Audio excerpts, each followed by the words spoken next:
So I'm curious. So how does the idea of honor, Haha. um, is it if you fully explore the concept of honor, and I know in America, there's a lot of talk about back onshoring. Would honor be something that could help that process of bringing things back to America? Put my seatbelt on, put my helmet on, I'm ready to Ah, go.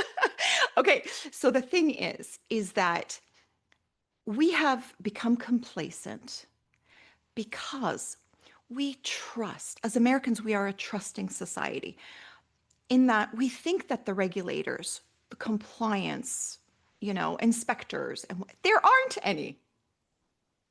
So the compliance and regulations in the United States has faltered and become so low in order to protect certain chemical industries that want to push their product that they have forbidden the legislators or compliance or the Federal Drug Administration to upgrade their knowledge since 1939. mm.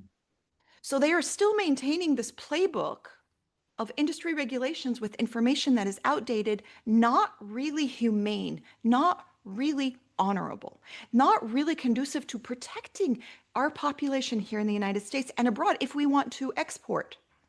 Now, the thing is that around the world, they've clued in and tuned in to understanding that we are still using the food dyes and the chemical products in the processing that no longer is acceptable by foreign countries, companies, and whatnot.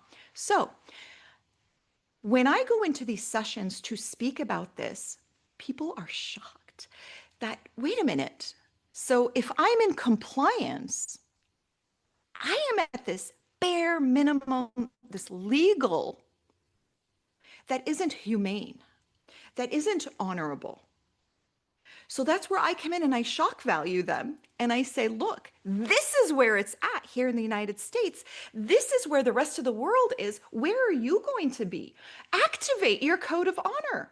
And then I bring in all the stories of our Circassian code of honor and how it was exactly our code of honor that helped us survive 7,000 years despite invasions from the Greek Spartans. The Mongols could not penetrate through our region of the Caucasus Mountains. The Ottomans could not go further. The Russian Empire, it took a 101-year brutal war for the Russian Empire to defeat us. We are a small indigenous tribes. How did the Russian Empire take 101 years to defeat us? There you go. So we are long-term strategists. And what I'm afraid of is American companies and corporations, the leadership is short-sighted because America is a young, immature country. They have not been seasoned into knowing the enemy. And I have identified the enemy as being CYA. Now, Ah, ladies and gentlemen, who is CYA? Who is this mysterious enemy? It's the psyche. It's the psychology that has penetrated and infiltrated into corporate America with, don't worry, as long as you're in compliance, check the boxes, do a documentation trail. We've got the best PR team. Hey, this is what insurance is for. Don't worry, we don't have to recall the product off the shelves. We could just settle a few lawsuits. It's not going to become a class action lawsuit. What the? This is our leadership? Okay, I get it. The lobbyists and the legislators and the regulators, they are going to stick to that bottom line bare minimum. But you, as leaders, you were not called to do the minimum. You were called to elevate. I, Sue Hanbeck, am coming to these conferences to help wake up these leaders to say, no, I, as a leader, am going to elevate my code of honor. And that team that wants to support me as a leader, we are going to elevate our own standards and regulations. so it sounds counterintuitive because everybody's like the less rules and regulations, the better. But in order for American companies to compete globally, they need to match. I can say this Or surpass. or surpass. I'm in Canada, and one of the examples that has been brought up recently is Canadians do not let a lot of dairy products from the US into our market.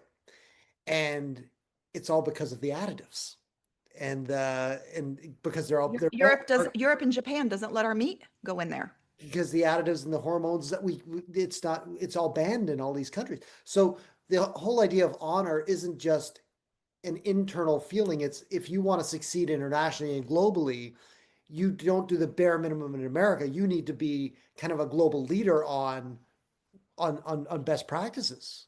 Rewind a little bit. Before we can even go global, what about that leader that needs to inspire a sincere team behind them? Yeah. So even if we're not exporting, what if we just need people to work with us that feel comfortable with purpose, with, integrity?